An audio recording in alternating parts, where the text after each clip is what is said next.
Welcome to the C3 Sports Podcast. I'm Cody. That's Kale. That's Colin. After some audio difficulties, we are finally live, gentlemen. How we doing? We back. Yeah, it only took us 30 minutes to figure out an audio thing, but hey, you know what? We got going, and now the going is just going. So,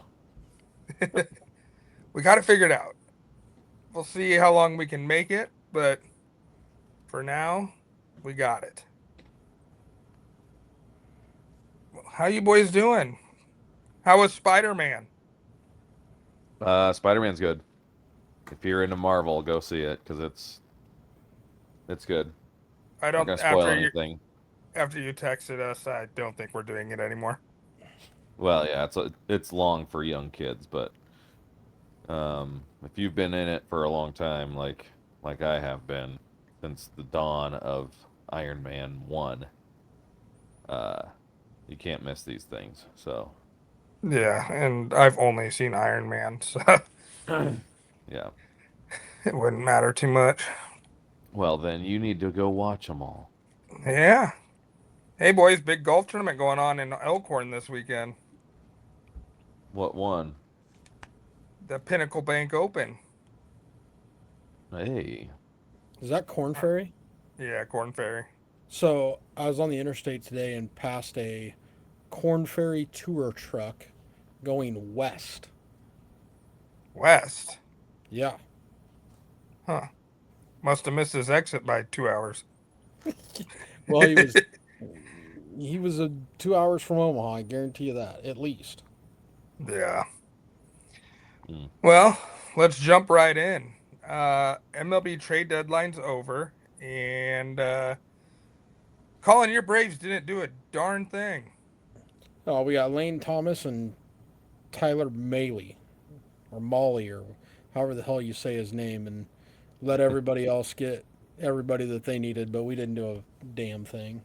We tried to Yeah. trade for Jacob DeGrom, but he blocked the trade. He Yeah. got no trade clause. Apparently, he didn't want to reunite with his old pitching coach. Yeah. Must Yeah, totally well, I fix it. wouldn't want to leave. I wouldn't want to leave Texas either. It's the only franchise that doesn't do that woke stuff. Well, that and the state of Texas doesn't have state tax. Yeah, right. That was Yeah, my first thought when he blocked the trade to go to Atlanta. I was like, he's not going to give up state tax. If he's going to go anywhere, it's going to be something like Tampa or Miami. correct. So, Kale's new love team, though, the Chicago Cubs, they were active Monday, acquiring Clay Holmes, Tyrone Taylor, Ryan Zefferjon, Braxton Garrett. Obviously, Kevin Gosman we talked about because that was Sunday, but Cubs giving it a go, and boy, did that work out with the sweep of the Dodgers ending today. Well, I'm not sure the Zephyr John trades worked out yet. He gave up a 3-run homer in the bottom of the eighth today. Yeah. Mm. Yeah. They were ahead 6-1 going into the eighth, and or 7-1 going into the eighth, and the Dodgers came back and made it 7-6. Jeez. Still got the W. Swept them. So a couple of the other teams making some moves. We hit on this on Monday, but how about it wasn't the Dodgers, it wasn't the Yankees, but the Red Sox going out and getting Adley Rutschman. And Well, traded their whole farm system to get him. Yeah. I who was playing catcher for the Red Sox? Carlos Carlos Narvaez. Narvaez, who was part of Yeah. the trade back to Baltimore. Gotcha. So they got I thought that was a pretty even trade. I don't think there was any losers in that. And what? The Adley Rutschman trade. I don't see. Okay, so as of right now, as of today, I would consider the Red Sox losers in that deal. Because of how much they gave up. Yes. And well, no, I mean, I would consider the sorry, let me rephrase that. I would consider the Orioles losers because you have Yeah. zero idea whether any of those guys are ever going to make it to the major leagues. Right. I mean, you would like to think they are, but like I I've seen so many trades before where people are like, "Oh, this prospect is so good and this and that," and I can't believe they gave up that prospect to get this guy. And then that prospect never ever does anything. Like I seen a tweet. I think it was last night when I was doom scrolling before I when I should have been in bed. Somebody was like, the Yankees thought these dudes were untouchable in 2023, and now today, if they could, they would trade every one of them or have replaced them, and that's Jason Dominguez, Yep. the outfielder who they thought was the next best thing. Yep. Uh, Spencer Austin, Jones. no, it wasn't Spencer Jones. It was Austin Wells, who is their starting catcher currently, but can't hit the broadside of a barn unless it's going out of the park. And oh gosh, now I'm drawing a blank on his name. The short Volpe, Volpe, who just got sent down. yeah, who just got sent down and not like so. It's one of those deals where they thought those dudes were like the face of their franchise, and now we hear our 2 years later and like Yeah. Dominguez has been up and down, can't hit in the major leagues. Volpe can't field in the major leagues, struggles to hit. Austin Wells can't hit in the major leagues, struggles defensively. So, I mean, I can't really. I don't think you can say a trade that included a bunch of prospects Right. that you have no idea are ever going to make the majors if somebody won and somebody lost. Right. Like think about like and this goes back to clear back to when the Dodgers started this whole of acquiring everybody, and um, they acquired Mookie Betts and David Price for Jeter Downs and two guys that I don't even remember who they were. And the Red Sox were 0 for 3 on prospects in that trade. Yeah.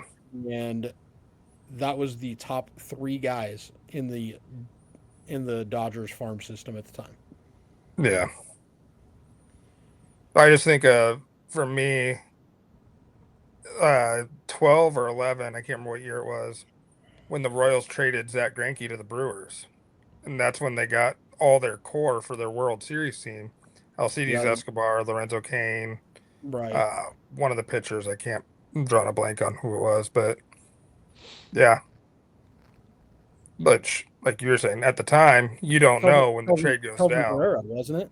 Yeah, Herrera, that's who it was.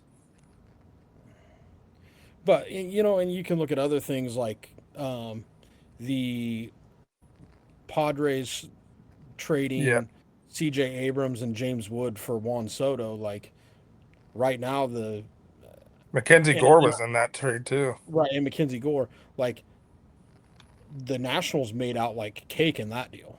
Like Yeah, those guys panned out, and you know, like even if Soto was still with the Padres, Soto's been with two different teams since yeah, then.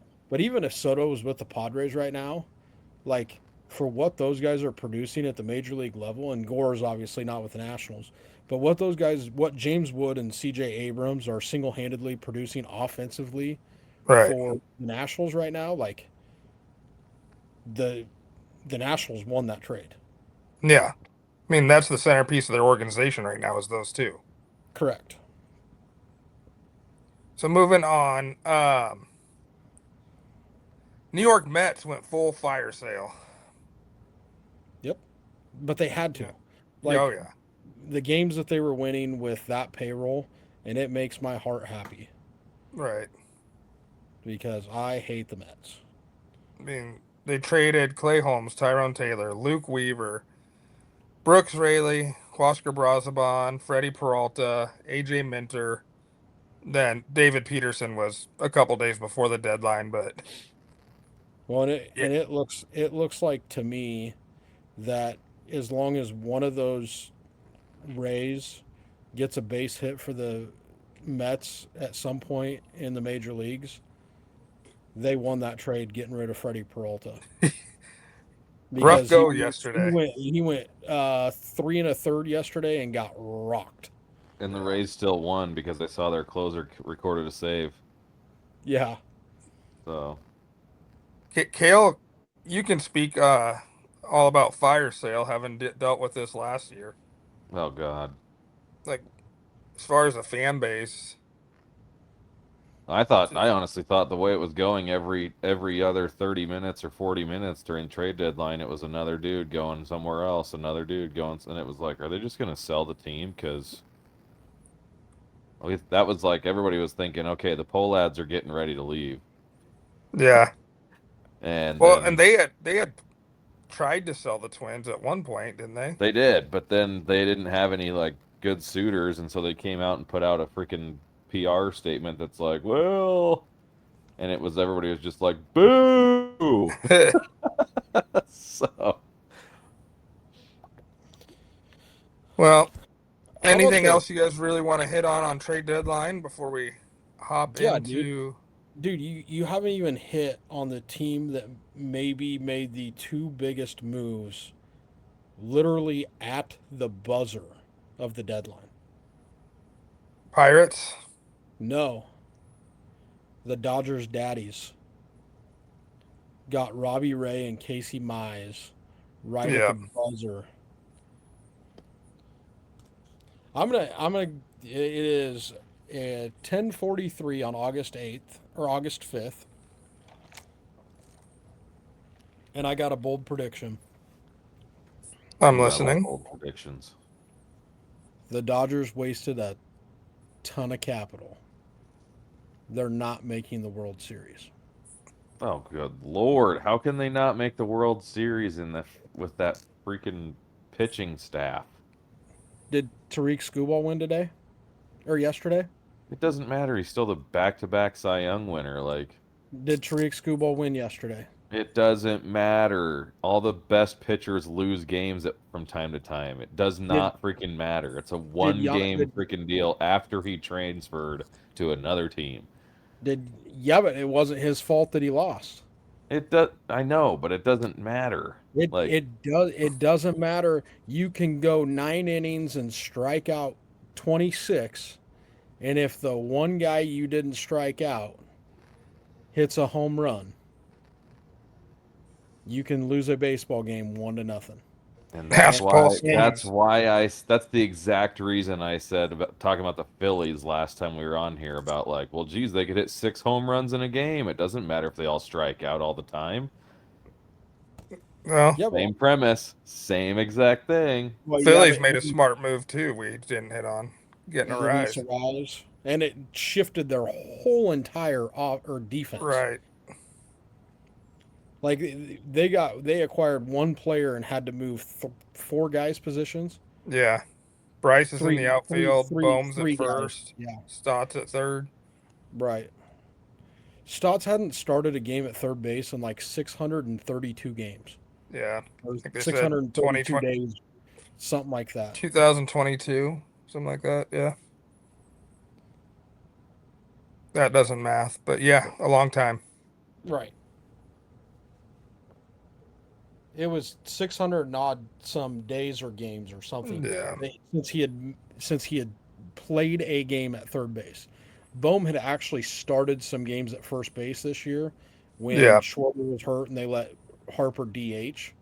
So that's not that big of a move. But Harper hasn't played the outfield since he blew out his elbow. Yeah. What'd you think of the Pirates day? They were active. They were just getting bullpen arms, Yeah. so they thought maybe they wouldn't blow a Polsky start. I know he started tonight. They probably lost. I have no clue. I was watching the Royals win 2 straight games now. They won 2-1 tonight and Yeah. actually won a game in the ninth inning. Incredible. That's huge. Always good to see the Royals win. All right, now do we have any more?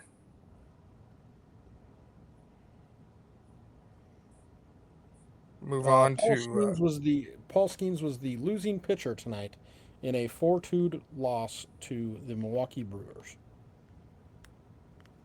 all right. Dang. Oh, glad I didn't start him tonight.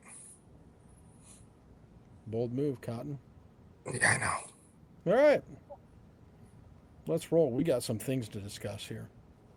Let's talk some college football. Yeah. Kale, welcome to the show. You can join in now. Hey. Nice to be here. Appreciate you having me. We want to start on new faces in new places. Yep. No, we want to start with same face, new place. Same face, new place. Same face, new place. We'll start. I'll just read down the list and then we can kind of hit on them. Pat Fitzgerald is at Michigan State. Kyle Whittingham, Michigan. Matt Campbell at Penn State. Bob Chesney, UCLA. Eric Morris, Oklahoma State. Jimmy Rogers, Iowa State. Ryan Silverfield, Arkansas. Alex Golish, Auburn. Lane Kiffin, LSU. John Summerall, Florida. And James Franklin, Virginia Tech. Any of those surprise you or all pretty good moves? You just made John Summerall sound like a Yeah, Chinese. I butchered that one. It sounded like you called him Jun Summerall. Yeah, that is Like, exactly what happened. When did Florida hire the Japanese guy? Jun. Jin. Jun Jun Summerall. Sumru. What one sticks out to you guys if you have to pick one? Stick out as far as what? As far as like what catches your eye, like automatically becomes a college football playoff contender. Oh, good lord. There's only one answer.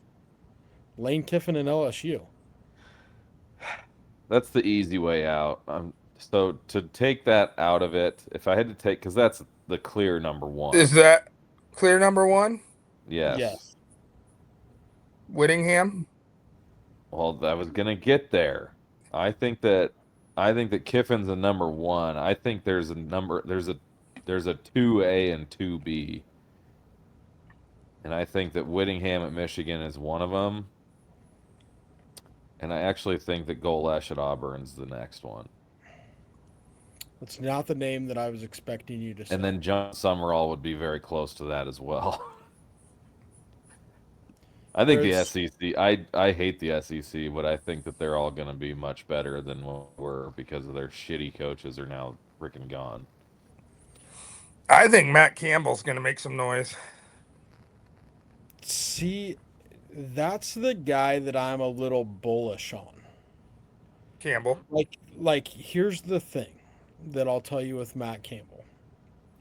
If you go look at Penn State's schedule, they have a very, very, very legitimate shot on paper to go undefeated in the regular season.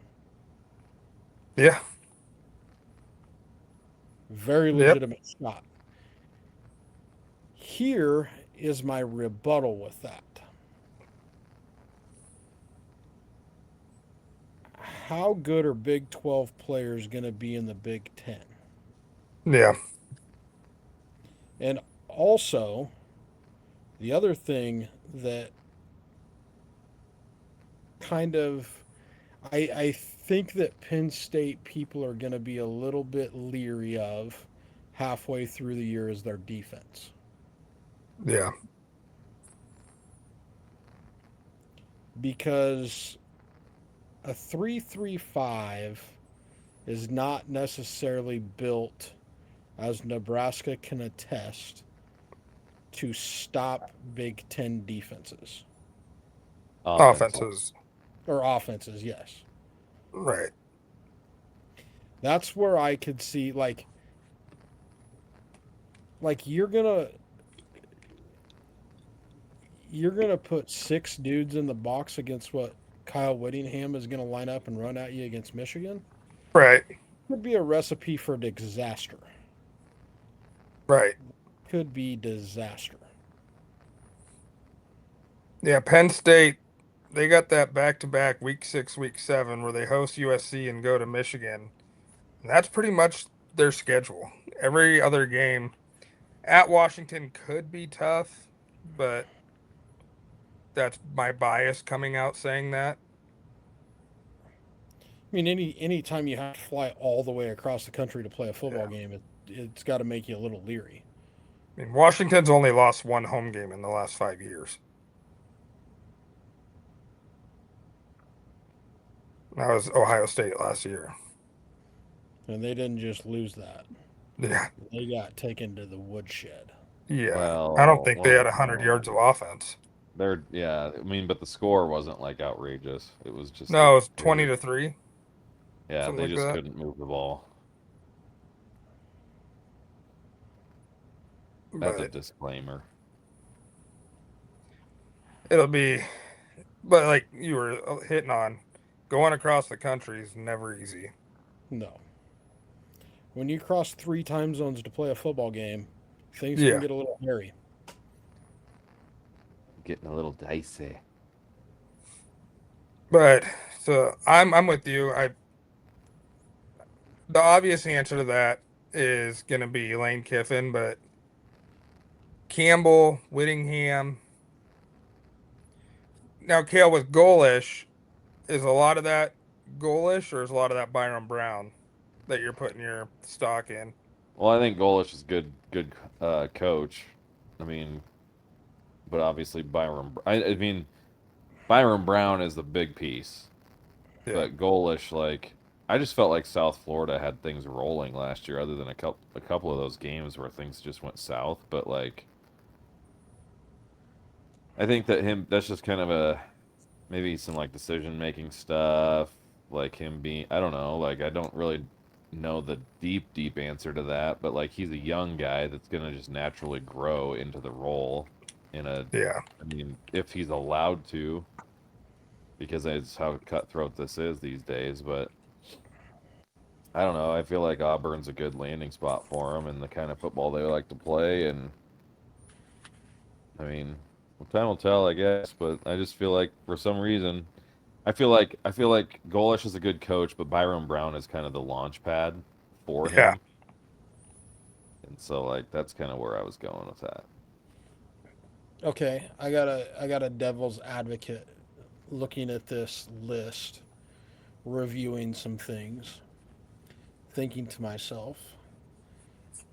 So Kyle Whittingham, Matt Campbell in the Big Ten, we kind of put out there.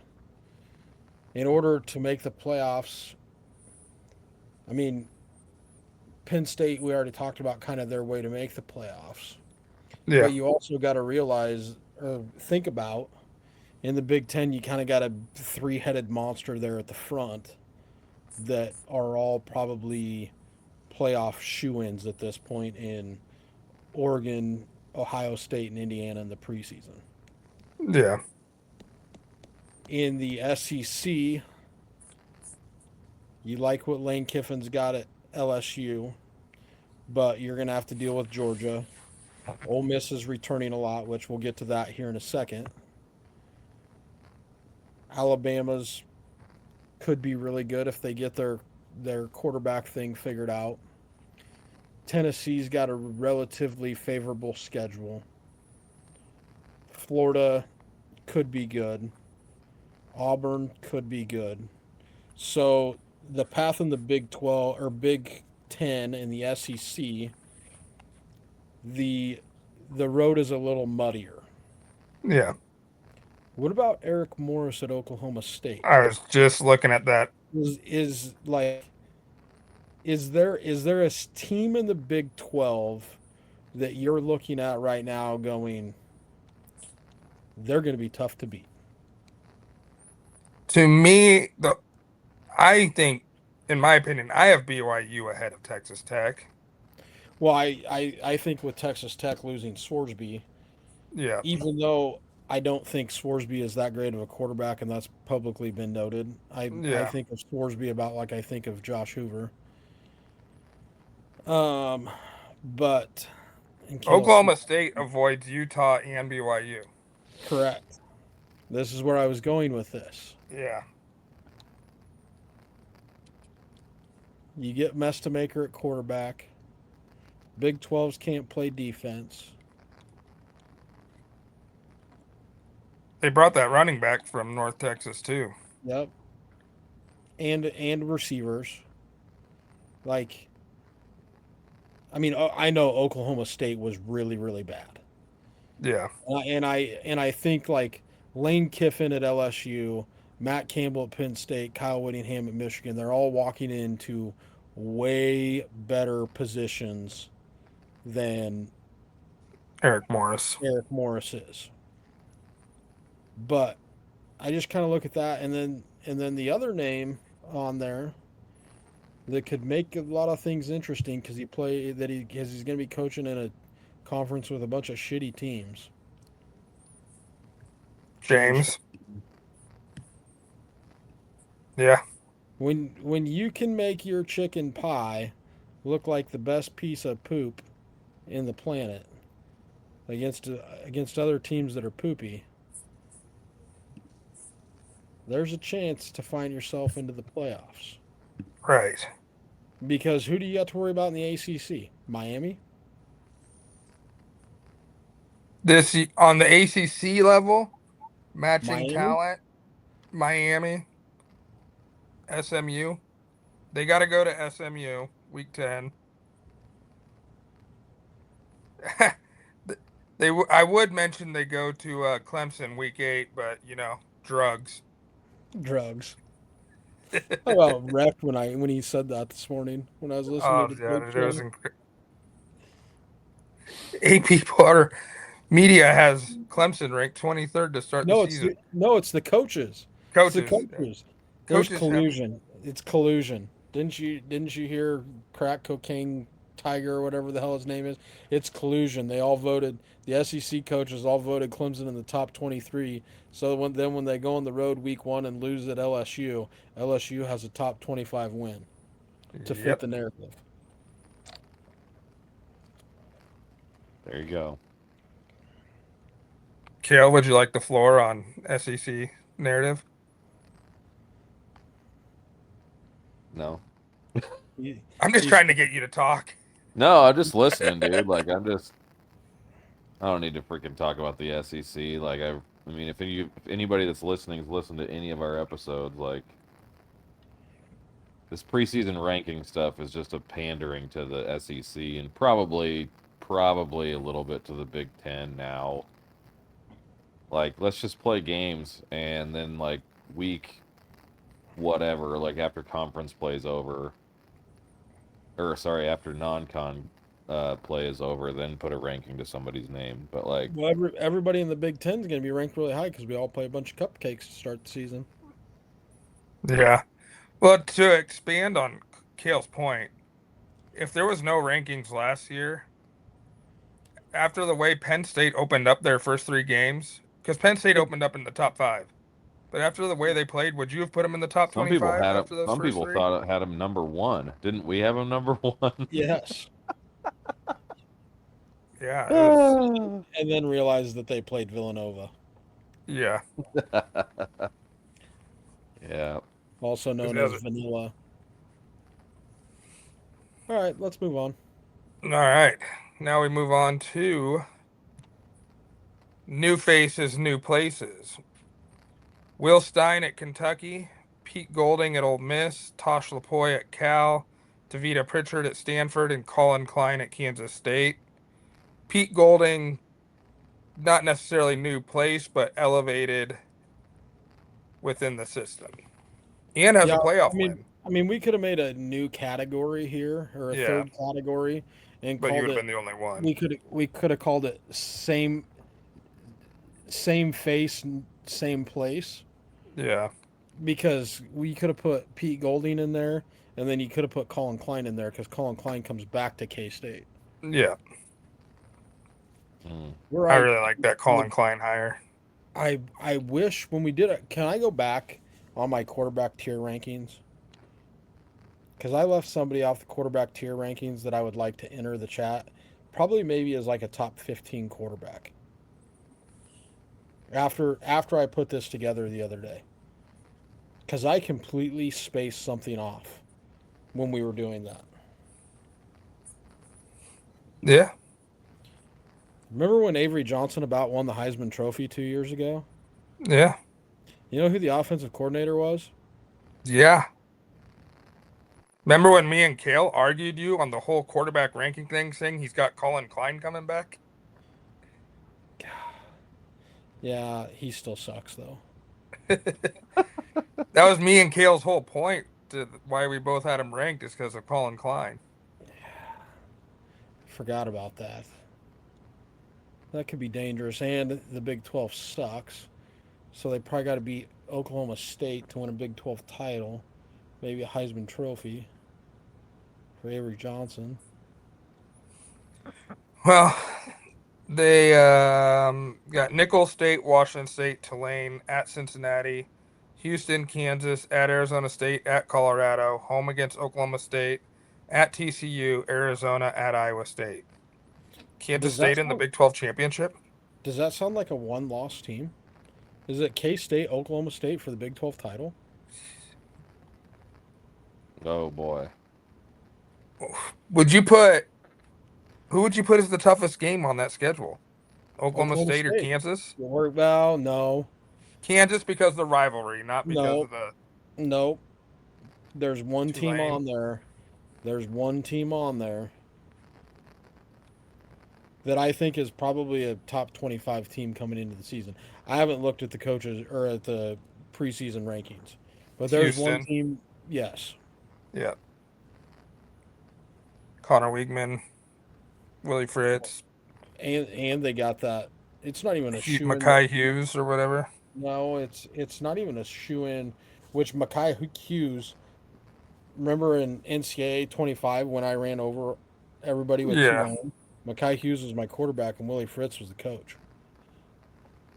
Wasn't Mackay Hughes the running back? Yes, that's what I said. Mackay Hughes was Tulane's running back, Yeah. and Fritz was the coach. Yeah. Yeah. Now he goes back to Willie Fritz. Yeah, and Houston brought in a 5-star quarterback Yeah. to go with Wingman or So it'll Wayman, be however you say it. yeah. So out of this group of 5, who jumps off the page to you guys as like they could have their team into the playoff pretty fast? Well, you got to take Pete Golding out of it. Yeah. Why Hey, hit on your Ole Miss point you were gonna hit on. why do you have to? Well, I was just going to talk about Pete Golding. Like he could have Ole Miss into the playoff pretty fast because Yeah. they bring back Trinidad Chambliss. They bring back the Kewan one Lacey. Juan Lacey. But here's the thing: is they lost a ton also. Yeah. Like that's not the same Ole Miss team. I mean, they did buy a Cal transfer linebacker away from Clemson. Literally, dude was Yeah. living in Clemson and just packed up his stuff and left. Yeah. But that it's not the same Ole Miss team. Right. So, like, my point that I was going to make, and this is what I was going to say when Kale's like, you got to take Pete Golding out of that, is like they're replacing their whole offensive coaching staff. Yeah. They're replacing their head coach. They're replacing a ton of guys on defense. Like, I don't think. Like, I could see Ole Miss. I could see Trinidad Chambliss being the number 1 overall pick in the NFL draft next year. Trinidad putting up huge numbers and Ole Miss being like 8-4 or 7-5, and Yeah. that's without even looking at Ole Miss's schedule. So Like, like So- so basically Jaden Daniels. Yes. correct. So, and to rewind back on our conversation, you take that into effect, and we just talked about Kansas State's schedule. Why couldn't it be Colin Klein? Why couldn't to it do be it before Pete Golding. Why couldn't it be Tavita Pritchard? They'll be playing I formation with a fullback and 2 tight ends. I'm gonna watch every Stanford game all year. Well, they're in the ACC, so you better. Well, you can watch them all because they're all like 9 o'clock at night. So that's the That's get right game. That's the get that's right awesome. game. And then when you don't get right with Stanford, you really make right with Hawaii. Yes. Pac-12 After Dark is back, ACC edition. Yeah, but I'm looking forward to that new Mountain West, new Pac-12 look Pac-12. too. Yeah. With every state school west of I mean, maybe I just skip Nebraska. the Big Ten and SEC all year and just watch some good football that's not sold out to the all corporate patches and stuff. Yeah. The Big 12 conference presented by Monster Energy. If Oklahoma State and K-State play in the Big 12 championship, they should play that game in like Paxton, Nebraska, with combines running in the background and cattle running around. Like, I would actually love that if those two teams played each other in the Big 12 championship. That'd be so awesome. It'd be like a farmer or rancher's dream scenario right there. The only thing Yeah. that could make that better is if somehow Iowa State could join in. Yeah. Iowa State's going to have a rough go. Well, when you're replacing 70 some odd guys. Yeah. They That got Arkansas, I mean, they Hale, got you left watched in a some real Arkansas. bad spot. You watched some Arkansas State. That quarterback's pretty athletic that they got. I didn't watch it. I can't remember. I thought you were the one that watched some Arkansas State. Because No, I used Arkansas State in a Is football that what it was? dynasty on the Xbox. Okay. I thought it was you were watching Arkansas State. But they do have Same difference. they did have some good quarterbacks, but that was in last year's game. Like I don't know where those guys ended up or if they're still there. Yeah, because their But they were main quarterback went to Iowa very State. athletic. Yeah. I want to say Arkansas State took one of the P4 teams to the ropes last year. You know, I actually like using they did. Iowa State. They It beat was Iowa State. Was They it? beat Iowa Yeah. State. Yeah. Yeah. Iowa State beat them 24-16. Oh yeah, because they scored late. That's right. Or maybe it was they either scored late or Arkansas State like turned it over way late, deep in Iowa State territory. Yeah. Yeah. Yeah. Iowa State scored late. Ahmad Sama 4-yard touchdown rush. Yeah. Because it was a 1-point game, but yeah.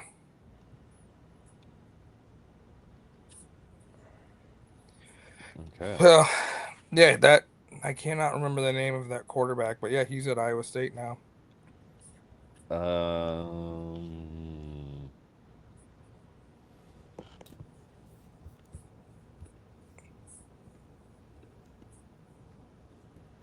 Jalen Rayner.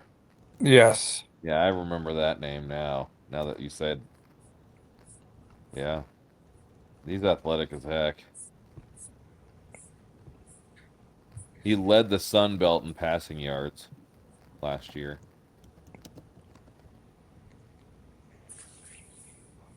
So, Okay, Iowa State, I see you. Jimmy See you. Rogers, is there a conversation there? No. All right. Which Oregon coordinator has better success? Will Stein. I can't believe Lapoy went to freaking Cal. Like, what are you doing, dude? What are Yeah. you doing?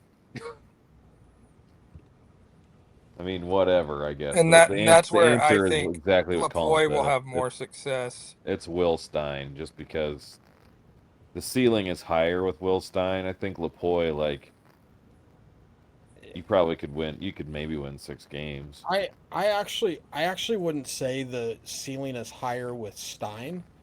Like I don't have a problem with Lapoy. My problem is I don't think the ceiling is high. Like I think the ceiling is higher at Kentucky than it is now. Yeah, Yeah, that's what I meant by saying Right. Stein. I think with Stein, like he'll stay Cody there and just loved build. Cal because of Spatula. Well, and he's Yep. left-handed, so you never trust a left-handed quarterback. When they And they're throw gonna have every an easier path to win. What about when Tim they Tebow? when they throw the ball backwards every play. Tim Tebow wasn't a left-handed quarterback. Tim Tebow was a left-handed running back that they were snapping the ball to. True. Left-handed fullback. Yeah. Yeah, but he was also the man. Tebow would have probably been playing in the still be playing in the NFL if he would have just became a fullback or a tight end. Like Tim Tebow probably could have been Kyle Juszczyk if he would Yeah. have just played fullback That in the NFL. yeah, Still has more playoff wins than the Cowboys in the past 20 years. True. it is true. All right. Next topic.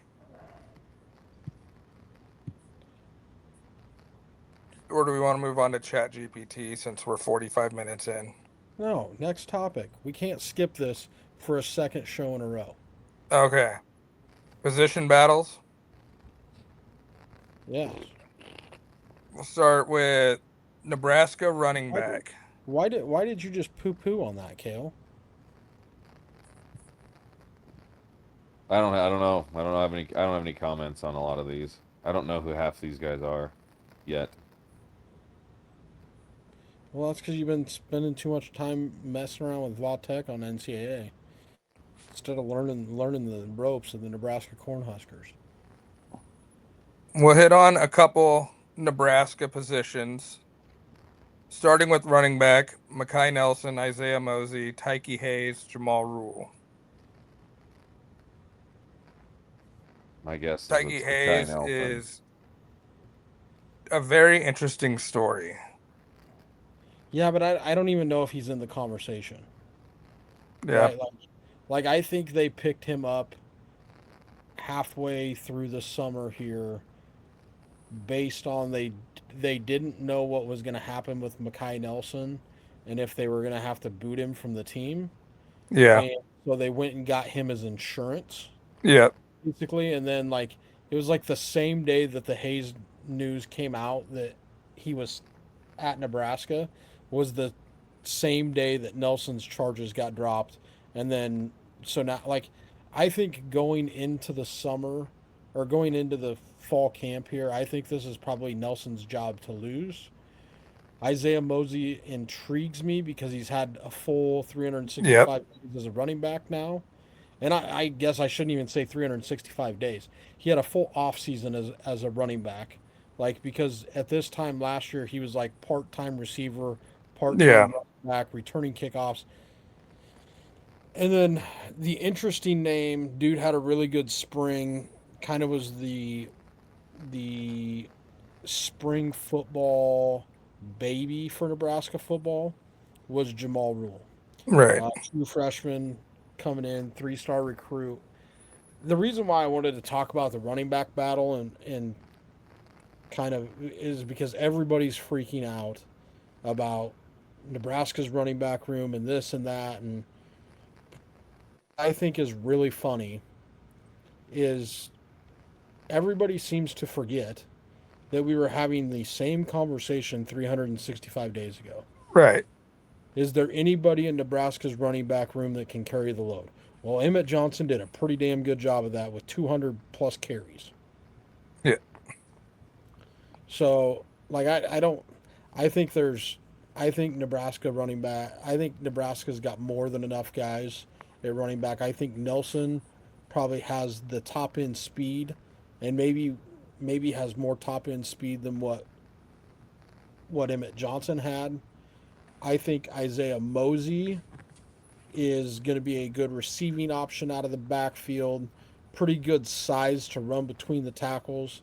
I think that's the one knock on Nelson, maybe, is he's not very big.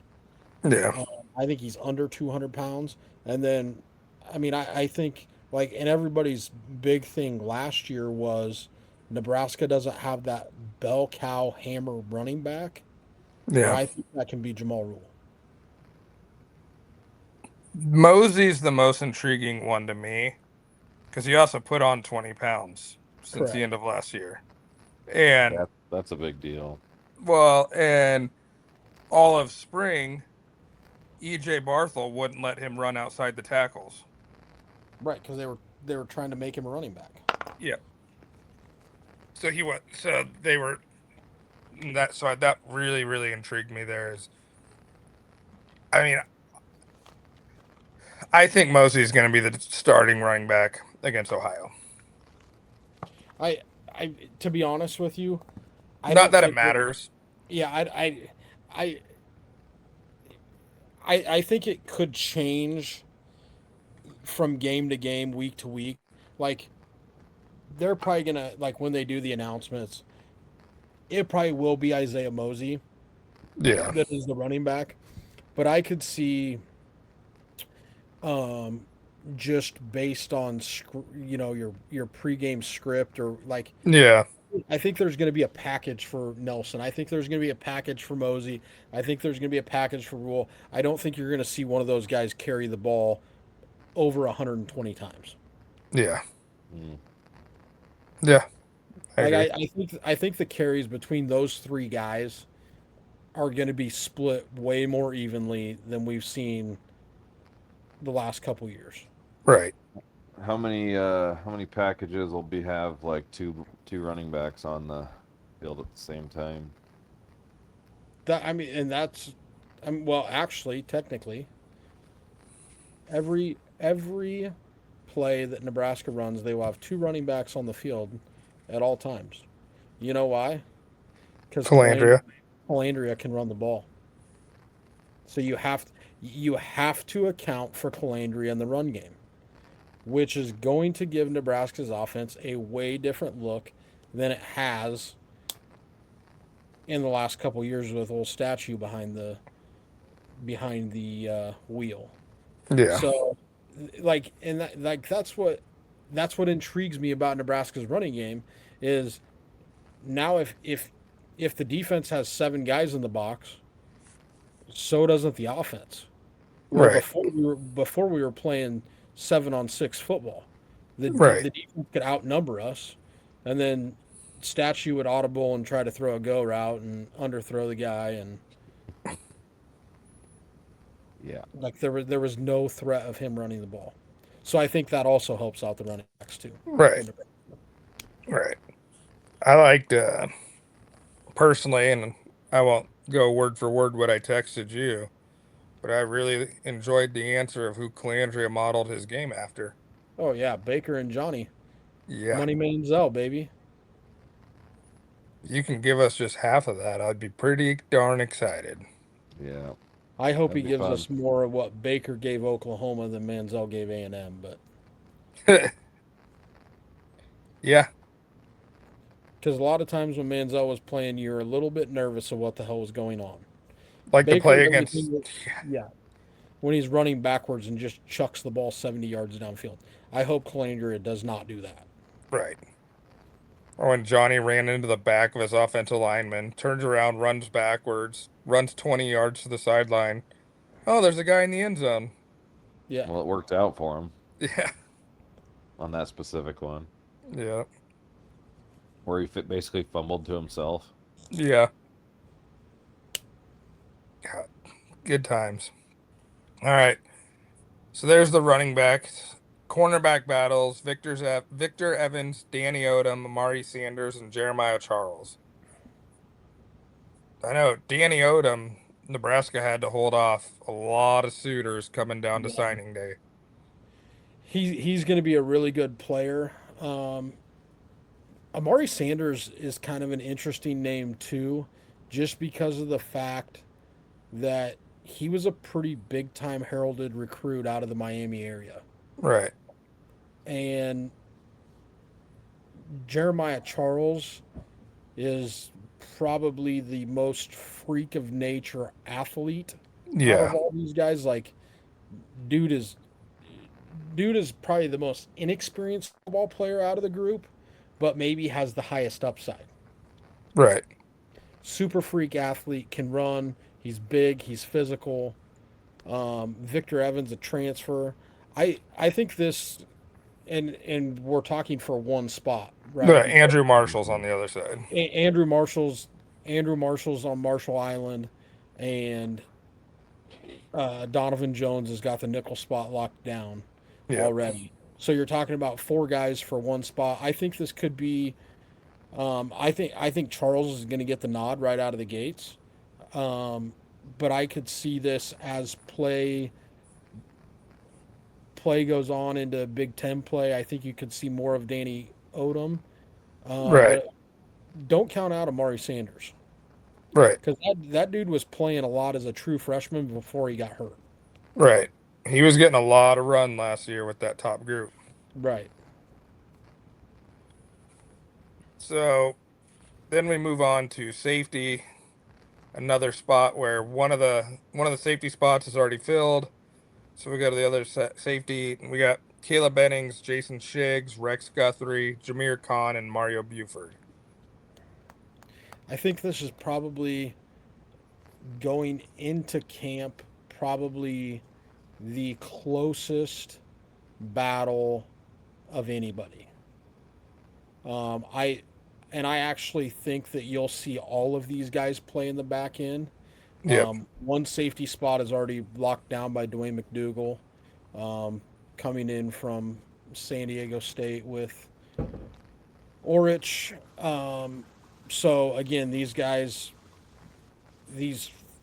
five guys, I'm not even sure if Buford's really in the conversation. He might be more in the conversation as a corner. Yeah. Uh, but and I think all these guys can play both safety positions. Um, I think Guthrie probably has an early nod at the position, but Right. I liked what Jameer Khan did last year. He got a lot of run towards the end of the year, um, and then Caleb Benning has came on kind of here towards the back half of last year. I thought he played pretty dang good in the bowl game when he got an opportunity to play quite a bit. So I mean, I there might be a guy that gets the nod, but Right. I could see this being a deal where I think Shiggs is more of a depth piece.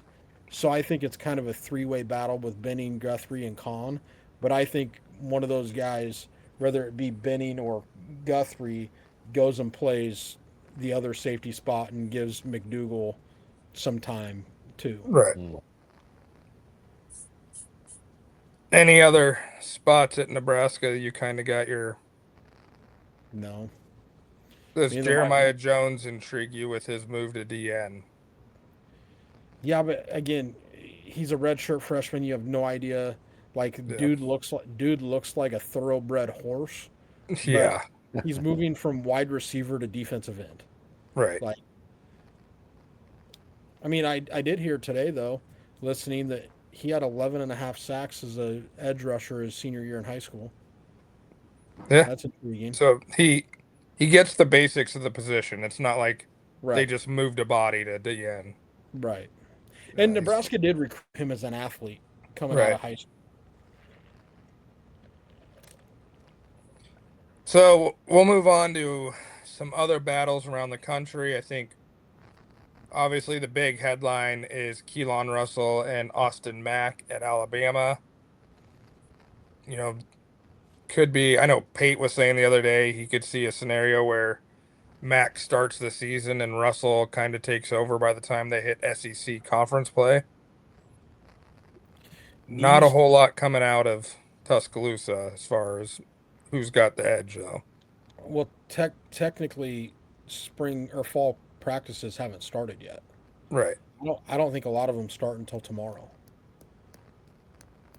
or maybe even Friday. Yeah. I know Nebraska Uh, started today. did it start today? I thought they Yeah. started tomorrow. I thought the players reported today, and they practice started tomorrow. No, they definitely practiced today. Okay. Um. Anyways, could you see this being a scenario where they go into week one and play both guys? 100%. That stuff always intrigues me when teams do that, Yeah. because you know what they say about playing two quarterbacks, You got two quarterbacks, you don't have one. right? Unless you're Alabama and you have three NFL starters all on the same lineup. What was it, 5 years ago? Yeah, yeah, but Mac Jones really didn't even play. Right.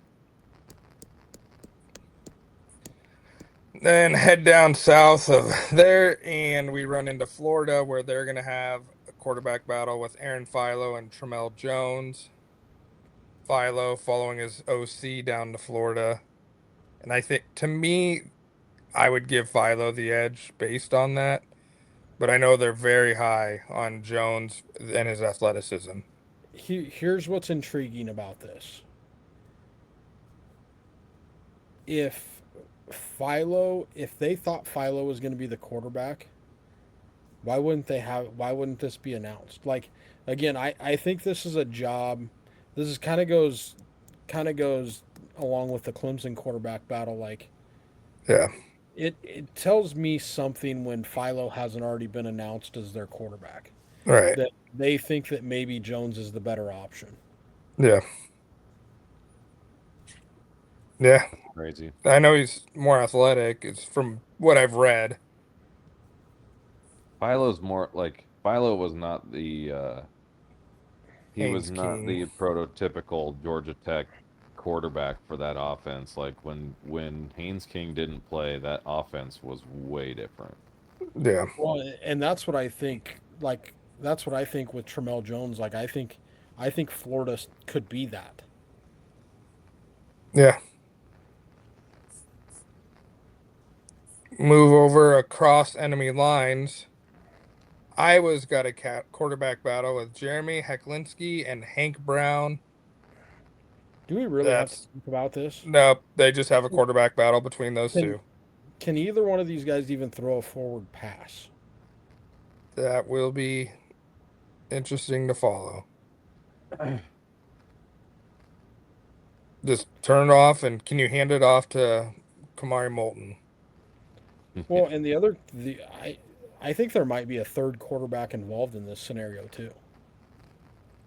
Like, Is I don't know that this is just a two-way battle.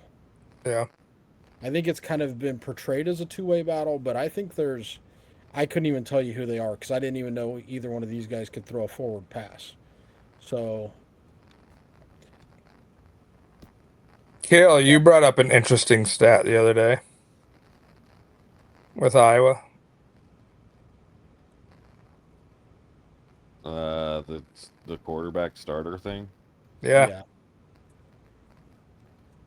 Like they haven't had a I don't remember what it was a multi-year starting or a sing I don't know how I worded it. What was it?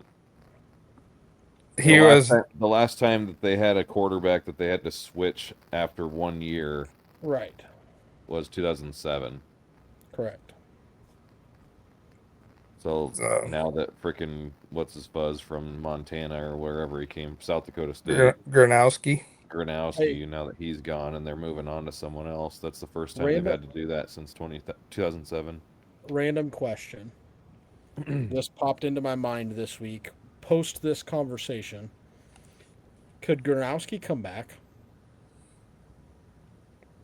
I don't believe so. You think he's a 2021 quarterback? Yeah, because I'm almost positive. He was a 6th-year guy. Hmm. Hmm.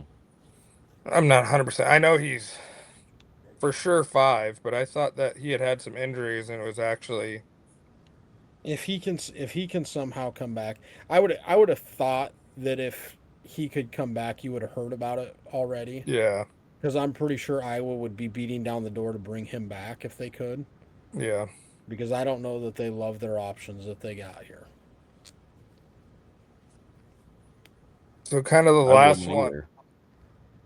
What's that? last one we have on here is Will Hammond the guy for Texas Tech. I mean, kind of got to be right. Like Yeah, he was the backup last year, but how good is he? You know. yeah. Be a lot of eyes on Texas Tech. All right. Where do you want to head to now? You want to talk about expectations for other teams, or do we want to just hop to the? Let's talk to All Chat GPT. right, chat. What do you got to say? Here's what we asked chat this week. Which coach in the 2026 football season, his seat is the hottest? This list is intriguing. So I think they gave us tiers. So in tier 1, obviously Mike Norvell and his seat is like steaming piping hot. right. Luke Fickrell's seat I don't think is quite as hot. He came on And strong at the end of last year, got 2 well, ranked wins. if he can keep a quarterback healthy, Yeah. their schedule is relatively easy in the Big 10. I think if he can get to a bowl game, he survives. Can I If ask you they a don't, question? yes. Bringing in a new AD change that? Is Well, Peterson going to want, or not Peterson, is what's his bucket going to want to bring his own guy in? well, Eichhorst. Of course. Thank you. maybe Bo Pelini will come back and hang out with Eichhorst. He might walk into Eichhorst's office and blow him up. Yeah. Uh, that's always scary, right? As a head football coach, usually if an AD gets fired, that's not a good sign for a head football coach. Right.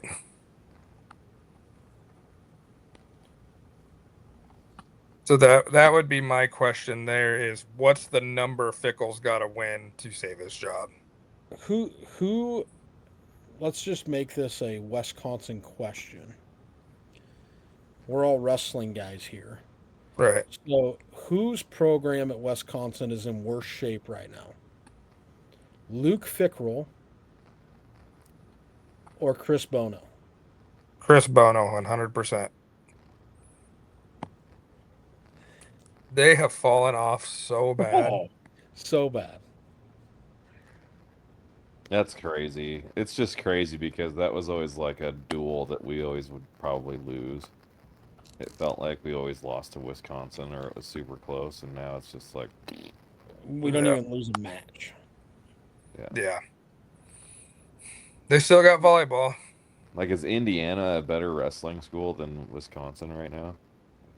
Very well could be. Not to hijack the conversation. So, the next coach on the list is Dave Aranda at Baylor. That to me is I'd put that above Fickle. I would too. I mean, Is there any other coaches that you guys would consider that maybe are in a tier 1 of your seat is piping hot? yes, but because of the program, not because of the coach. Who is that? Lane. Not Lane, Jesus, Lincoln Riley. Because of the expectations at USC. If he doesn't make a playoff this year, I could see them getting rid of him. See, And it's kind of interesting because I'll just give you the tier two guys right now. The tier two guys are Lincoln Riley, Shane Beamer, and Mike Loxley. I don't think Mike Loxley's seat is actually that hot. He I mean, fundraising wise, he's killing it at Maryland right now. well, and they're doing a pretty damn good job recruiting. Right. So, I mean, and really like the expectations at Maryland for football are not extremely high. Yeah. Here's the guy that I would actually put maybe I would say this guy's a tier one guy. Shane Beamer at South Carolina has to win. Right. Has to win. Like there's no questions asked. They have to win. Yeah. I think Lincoln Riley would be a tier 2 guy, but here's why I don't think his seat is as hot as maybe you or some other people think it is they're paying him way too much money. Yeah. And people in this day and age are going to stop giving their money to firing coaches. And instead of firing coaches, we're going to go try to buy players to help that Right. coach. Right. Instead of me or paying 72 million to fire you, why don't I just give you 72 million to make your damn team better? Right. And he did just bring in the number one recruiting class in the country. Right. Like why spend the money on the buyout when you could just buy the recruits with Yeah. that money? And I'm pretty sure you can correct me if I'm wrong, but I don't believe Oregon, Washington, UCLA, or USC get a full Big Ten payout until 2030. So they're not getting. No, I don't think that's right. I think they're full. I think they're full fledged revenue share right now. They are okay. Yeah, I think because I that was know a they had a big couple years they had to wait, but I didn't know no, how long. no, because that was a big talking point when these teams joined the Big Ten because Nebraska did remember when Yeah. Nebraska joined the Big 12 they had like four or Big 10 they had like 4 years where they didn't get full TV rev money. Right. And there was a lot of Nebraska people and writers that were pissed when Washington, UCLA, USC, and Oregon joined the Big Ten because they Right. automatically got that TV revenue right then and there. Okay. Because Maryland and Rutgers had to wait as well. Right, correct. But I don't think those West Coast schools did. And that was part of the agreement of them coming, is they wouldn't make them wait. Mm. Tier 3. I would actually put these guys both in tier 2. Bill Yeah. O'Brien and Brent Venables. Venables, I highly agree with. I just forget about But Brian, Bill O'Brien. Bill O'Brien's team has been awful at Boston College. Right. And They then had a good Chad, run with Castellanos for about 3 games. right. And then he said, "Screw this." Yeah. And then the last two names that they gave me were, Kale, you'll find this funny because you actually weren't on when we were doing this. The last two names that Chat gave me automatically were Brent Pry and who was the other one, Cody? Brent Pry, Uh, somebody in the SEC. yeah. From Auburn. Was it Auburn? Like their old coach. Yeah. Yes. It Yeah. was two coaches that had already been fired. Right. Yeah. And then there was another coach that they talked about, which was Sam Pittman, that were like, dude's already been fired as well.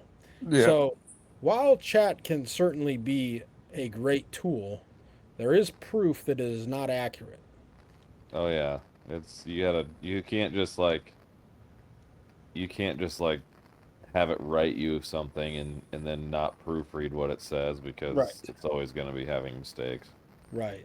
So the two coaches that I asked chat kind of smart aleckly you do realize that Brent Pry and whoever it was, I can't think of who the name was. Oh, it's Mark Stoops at That's Kentucky. right, Kentucky. In Yep. Kentucky, I go. You do realize that uh, Brent Pry and Mark Stoops were fired in 2025 season, and it's like, oh yes, you're correct. If I had to replace those two, I would replace them with Brent Brennan from Arizona, who I could maybe understand that.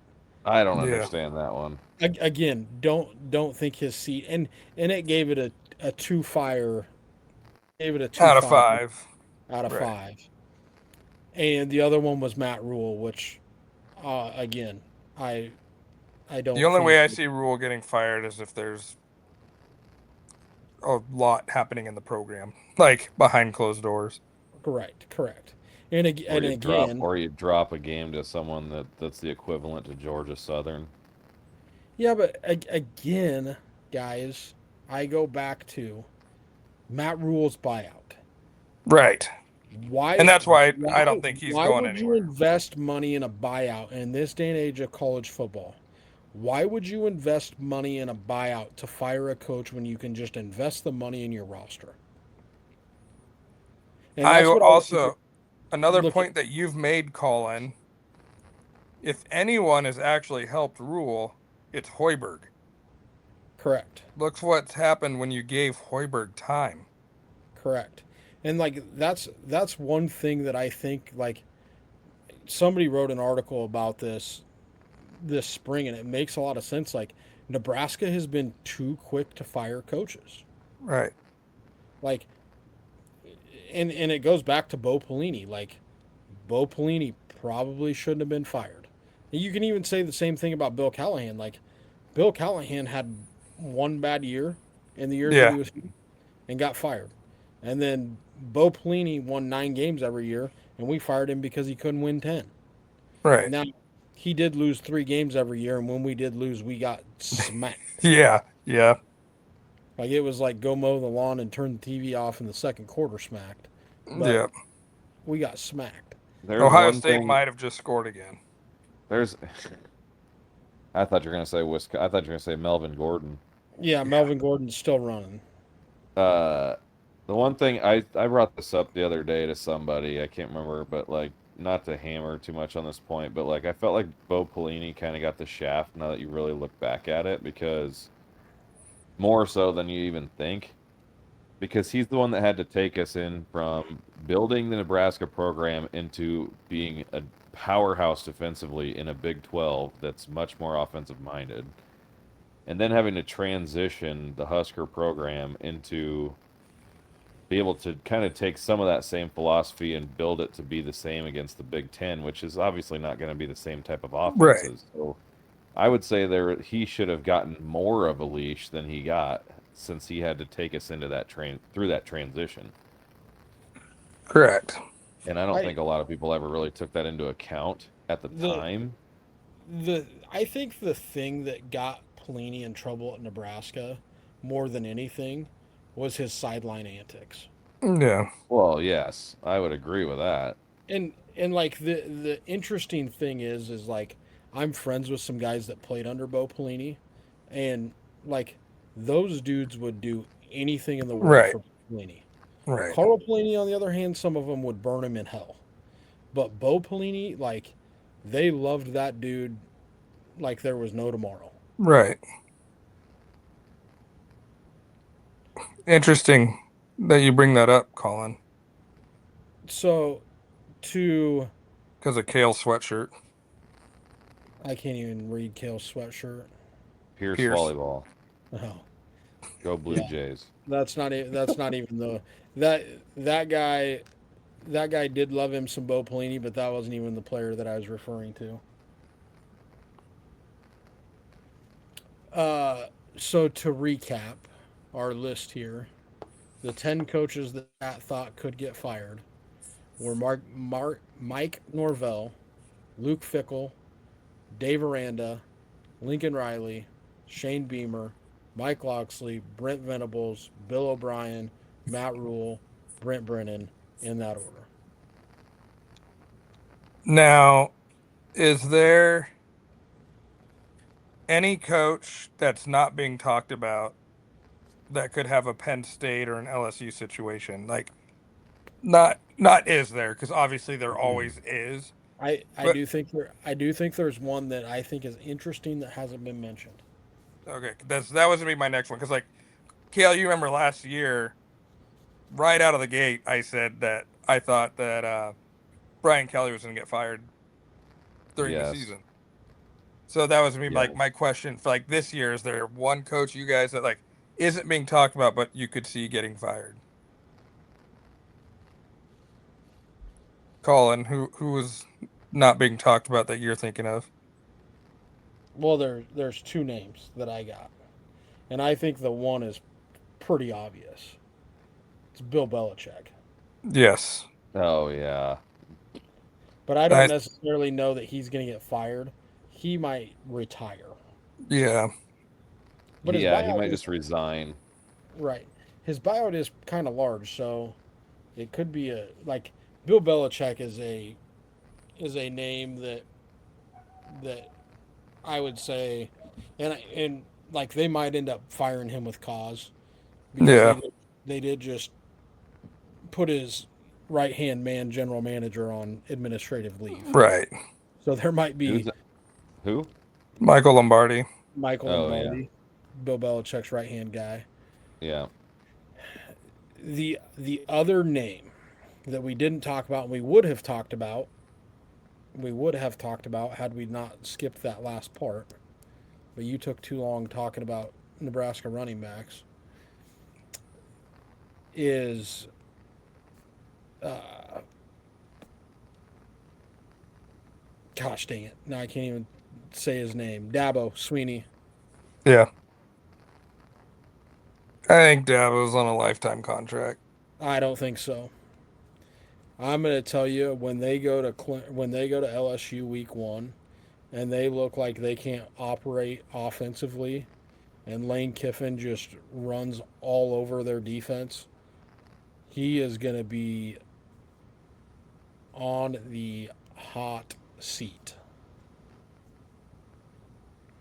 How far into the press conference do you think it takes him to start talking like he did last year about like, well, look what we've done. Look what Yeah, we've done. We're one of whatever many freaking programs to win a national championship since, blah blah blah blah. So I would say to that, I was actually thinking about this today when I was driving. Is he's really only won at Clemson with two quarterbacks. Taj Boyd and freaking Deshaun Watson. Trevor Lawrence. Trevor Lawrence. I wouldn't even consider Taj Boyd like do you have Taj Boyd for 1 year? No, that was multiple years. I think there's a more intriguing name though, because when he had all his success, Chad Morris was his OC, and he just brought Chad Morris back this year to be the OC. It's true.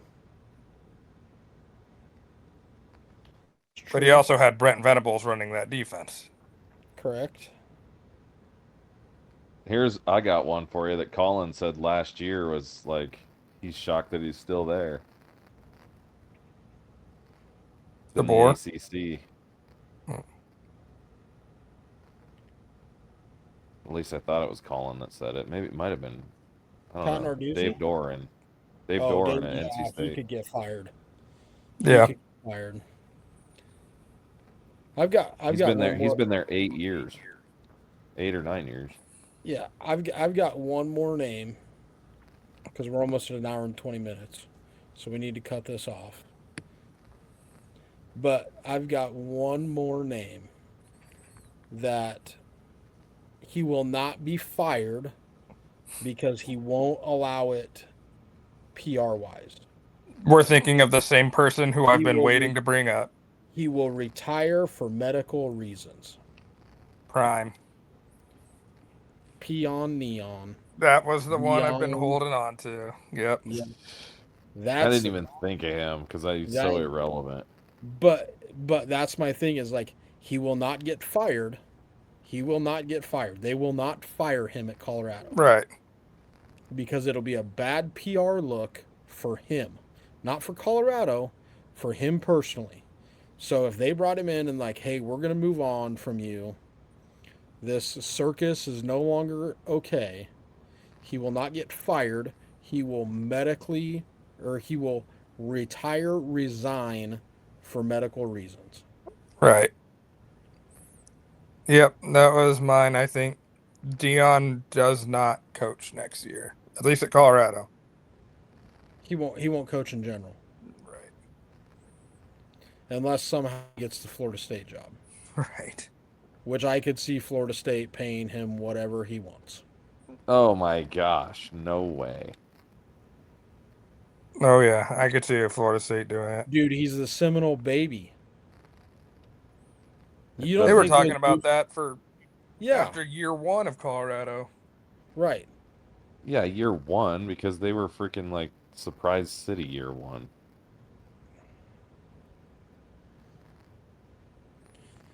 After they should have lost their first two games and somehow didn't. Yeah. They were good enough offensively year one to freaking make noise, but gosh, they were bad defensively and really on the offensive line. I got one name and then I'm calling it a night that I think this is my pick to get fired this year. Eli Drinkowitz. No, no shot. That dude has earned way too much time at Missouri. I think Missouri he's was done. Missouri was irrelevant before he got there. Who was the coach between him and freaking Exactly. Barry Odom,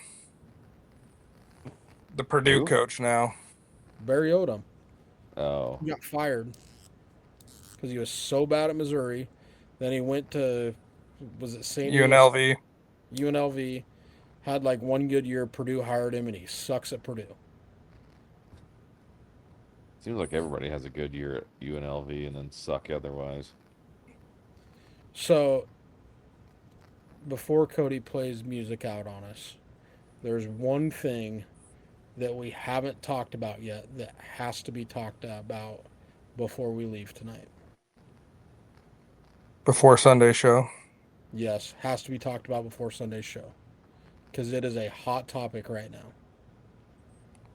What's that? Did either one of you pay $75 to become the Akron football season ticket holder? I wish, man. I should have. $75 is all it costs you to get season tickets to Akron football. Are you kidding? Bet, baby. Let's do it.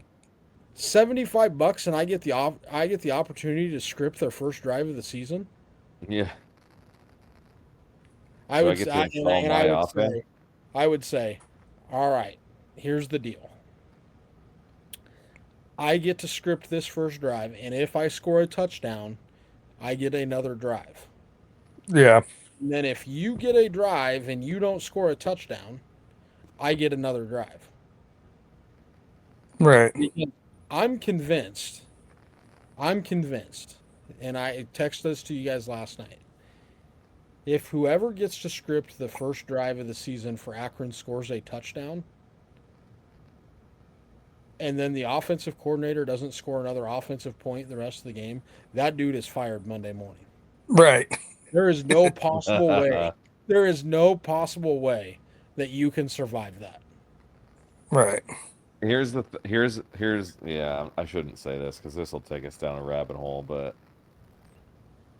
there's part of me that thinks like there are some people in college football at some of these schools that are like not any different than the coaching minds in high school in Nebraska.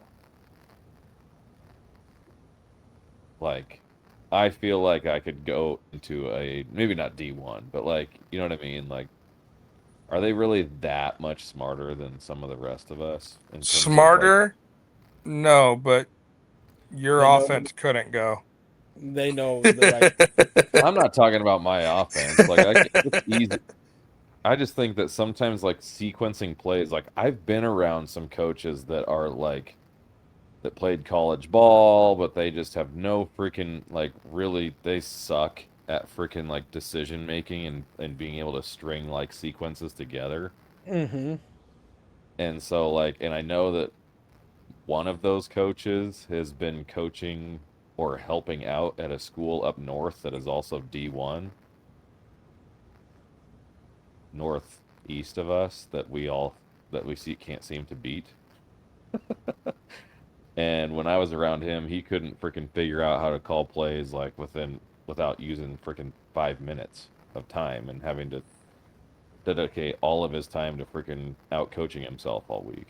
Like, well, what if they do this and what if they do that and what if they, like, and then when it comes down to it, he can't think fast enough anyway. So I'm like, if that dude can get jobs there, then it's like, man, maybe I should have put my name in the hat all those years ago and just focused on freaking football coaching. That's my opinion. And I'm just going to believe it to be true, Well, whether it is or not. So here's the main question of the day. I already told you guys my answer. You're the Akron offensive coordinator, and you get to call the first play of the game with no remorse. What play are you picking? play action, go deep. Oh, I ain't even play action in that baby. I am just going straight shot play right out of the gates. I was going to say flea flicker. Dude, exactly. Like, can you imagine? Can Kale you was gonna Nope. say imagine? counter trap. Don't lie to us. Can you imagine the pandemonium if you got to script the first play or first drive for Akron and you took a shot play and scored on play one? Can you imagine the pandemonium that would happen? With all 35 fans. Yeah, but dude, I'm not Oh even yeah, talking I'm not even talking about the fans of the game, the yeah. You're pandemonium. talking about the sideline. Well, not even the sideline. I'm not even talking about that. I'm talking about I'm talking about the social media pandemonium. Oh The yeah, I got you. the I got you. media pandemonium. Like, can you guys believe that Akron let Kale Streeter call the first offensive series and he scored on the very first play of the game? Yeah, it'd be a circus. Yeah. I'd be It'd be getting a like freaking, I'd be You'd be getting a on college game contract. day the following Saturday. exactly. Like, Yeah, dude, I Now kid you let me not. kick the field goal too. yeah. Yeah, I kid I you not. guarantee you'd be on McAfee on Monday. Yes, if the fan that gets to script the drive scores a touchdown, they will will be on the Pat McAfee show on Monday and will be on College Game Day week 2. Right. As the guest picker. I I would love to be All the right. guest picker, Oh Yeah. my but gosh. Well, it'd be Cody'd get picked up there, and then he'd freaking pick something that he wasn't supposed to pick, and I'm still blinded by the light, guys. Couldn't see you. All right, boys. That'll do it.